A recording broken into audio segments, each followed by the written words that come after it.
Me da gusto saludarlos nuevamente.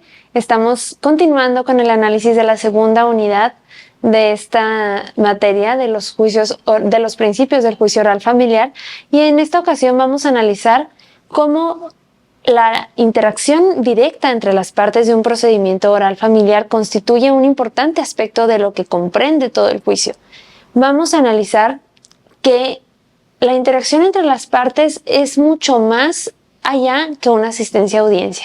Es decir, cuando las personas llegan debidamente asesoradas de sus abogados, a menudo llegan con ciertos sesgos o ciertas expectativas de lo que pasará en la audiencia.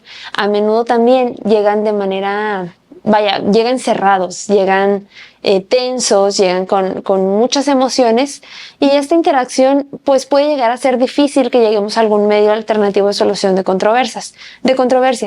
Sin embargo, es importante que tengamos en cuenta que la materia familiar es una materia multitemática, tiene muchas aristas.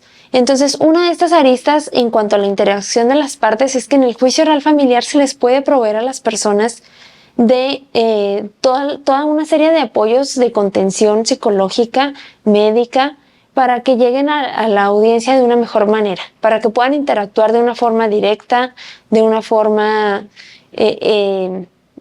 estable emocionalmente, que las emociones que priman en un juicio oral familiar no terminen de influir más allá de lo que deberían. Es decir, nosotros como autoridades tenemos, o como abogados, tenemos esta obligación de saber que un juicio oral en materia familiar muy probablemente es lo peor que le ha pasado a una persona. Es decir, tal vez le quieren quitar a su hijo, tal vez se está divorciando y tal vez su religión no se lo permite, tal vez se sienta juzgada por la familia, por la sociedad. Es decir, hay un cúmulo de elementos que pueden influir en esta interacción. Entonces, de entrada, para sentar las bases de un buen juicio, debemos de asegurarnos, tanto como autoridades como en la parte de litigio, debemos de asegurarnos que las personas lleguen lo mejor posible hablando emocionalmente. Y en el caso de que haya algún tipo de conato de crisis, debemos de solicitar a la autoridad que se difiera la audiencia, que se les prevean de todas las herramientas necesarias para generar una contención y, consecuentemente, un mejor desarrollo de la audiencia.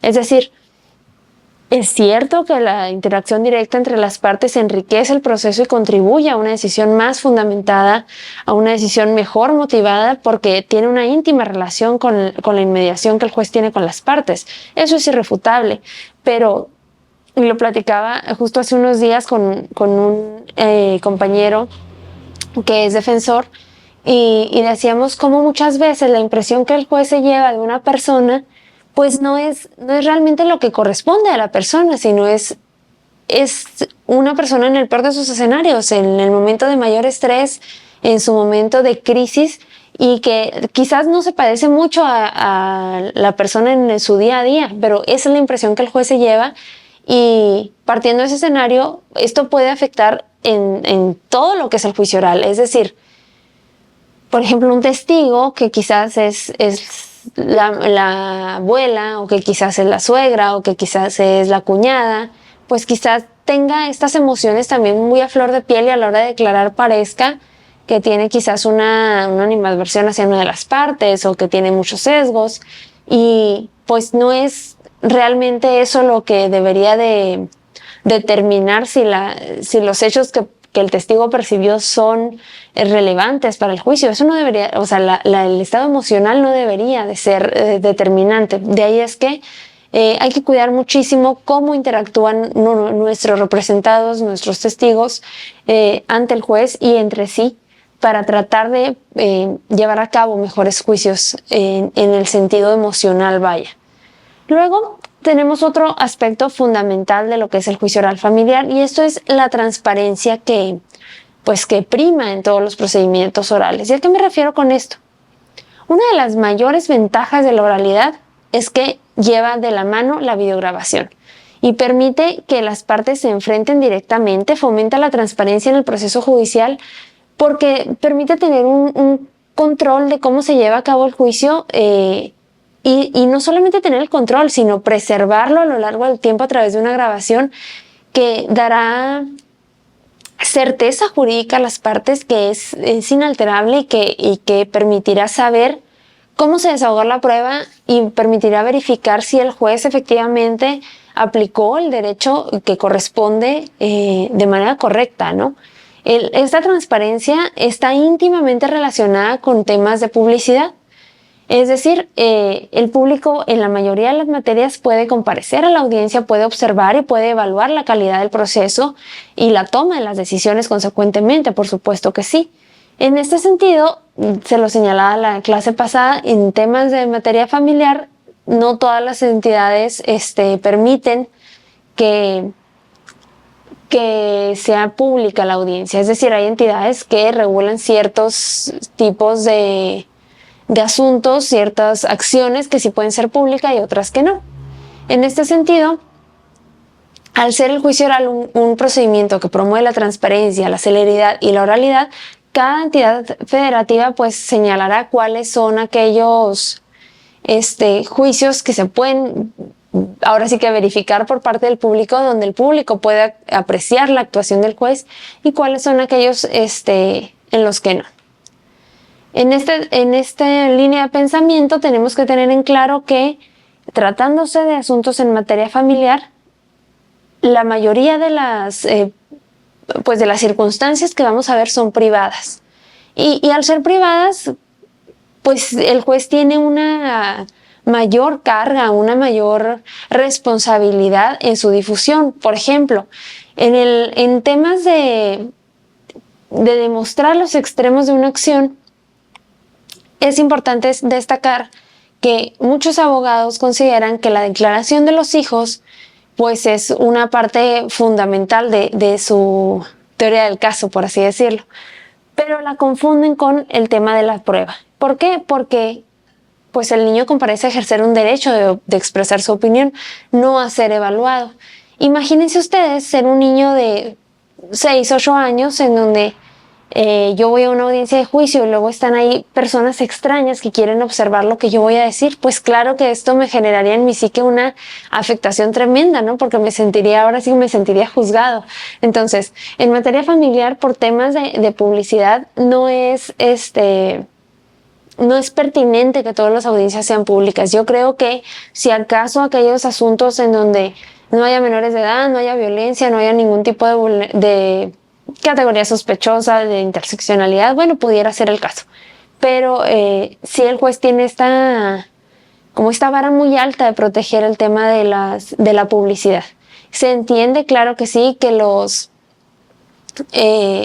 participantes a una audiencia, pues muchas veces son, por ejemplo, estudiantes, y esto genera interés, ¿no? Los estudiantes quieren definitivamente aprender a cómo se desarrolla, pero pues vaya, es un tema muy delicado.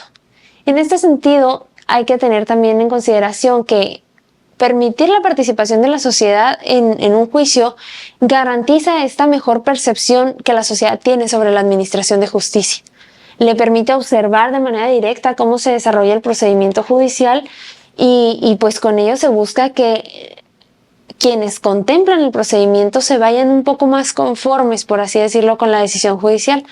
Sin embargo, y esto pasa, por ejemplo, en los juicios en materia penal, que en todo el país son públicos y la gente puede entrar a observar cómo se desarrollan las pruebas y por qué se dicta esta resolución, ¿no?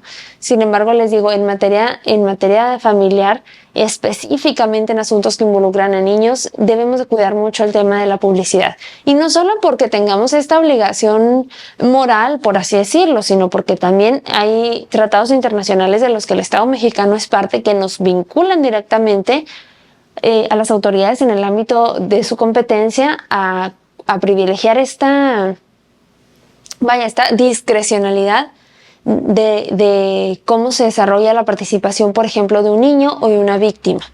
Les voy a dejar en la plataforma un video acerca de cómo se llevan a cabo aquí las comparecencias para población en condición de vulnerabilidad.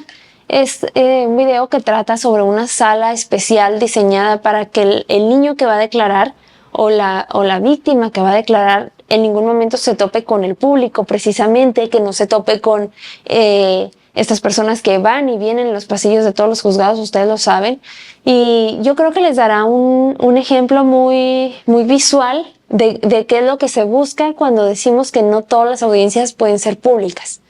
Les digo, si bien es cierto, la naturaleza misma del juicio oral es que sea pública, en materia familiar yo creo que encuentra la más grande barrera. Vaya, históricamente los juicios más importantes han sido públicos, ¿no? Digo, recordemos cuando se celebraban incluso en las plazas de los pueblos, pero hemos llegado al otro extremo, es decir, queremos volver a la oralidad preponderante, incluso a la oralidad total, pero con esta serie de candados que salvaguardan los derechos de las personas en condición de vulnerabilidad. Espero que estos temas que estamos abordando pues les sean de gran utilidad. Les trataré de dejar material en relación a este tema de cómo se protegen en las diferentes esferas los derechos de las víctimas, los derechos de niñas, niños y adolescentes, pero lo que más me interesa es que el próximo sábado, 12 de octubre, que nos veamos, pues ustedes me digan cuáles son sus impresiones. En ese sentido, quisiera que todos los videos que yo les llegara a subir en esta semana estuvieran vistos para ese día. Entiendo que todos trabajan y no es mi intención que se les genere una carga, pero sí quisiera que platicáramos acerca de este enfoque moderno que han adquirido los juicios orales y cómo es que afectan a la sociedad mexicana y qué retos tienen para el Estado mexicano en concreto. Recordemos que la administración de justicia pues va cada vez más orientada a la eficiencia, a la transparencia, al respeto por los derechos humanos, pero ¿cuáles son, les pregunto yo, los retos más grandes que tiene el Estado mexicano para pues desarrollar este sistema de justicia? En ese sentido, analicemos, por ejemplo, cuántos casos tenían los tribunales, cuántos y de qué tamaño eran los casos escritos que tenían los tribunales hasta antes del sistema oral por audiencias. Analicemos también, por ejemplo, que durante la redacción del nuevo Código Nacional de Procedimientos Civiles y Familiares se planteó incluso que, como la tendencia es cada vez más a los mecanismos alternativos de solución de controversias, pues que fuera como un candado, que las partes antes de llegar a un juicio oral familiar tuvieran que pasar por esta serie de mecanismos alternativos. Pero luego de analizarlo mucho y discutirlo mucho, ¿a qué conclusión se llegó? A que los mecanismos alternativos de solución de controversias son eso, pero no son parte del juicio oral como tal. A pesar de que se procure la conciliación y la colaboración entre las partes, no se puede poner un candado. ¿Por qué? Porque hay asuntos, y lo veíamos ahorita que se los comentaba, hay asuntos íntimamente relacionados con derechos de niños, de víctimas de violencia, que no nos van a permitir de ninguna manera hacer un acuerdo, algún medio alternativo para la solución de controversias, vaya. ¿Y qué es lo que pasa?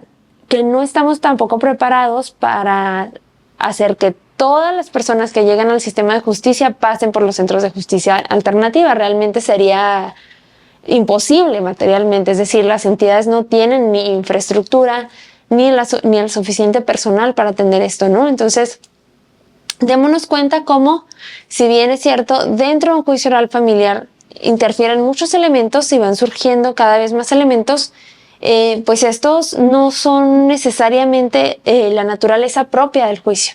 Es decir, yo quisiera que luego de que terminemos esta materia, ustedes se vayan con un panorama muy general de lo que puede pasar en un juicio oral familiar. Entiendo que es la primera materia relacionada con esta, pues con derecho de familia que ustedes llevan en esta maestría, y me interesa mucho que se vayan con esta idea clara de que después de la demanda y la contestación vienen dos audiencias muy importantes y todo lo que se puede hacer valer sustentándolo claro precisamente en esta naturaleza del juicio oral familiar y en los principios que vamos a analizar.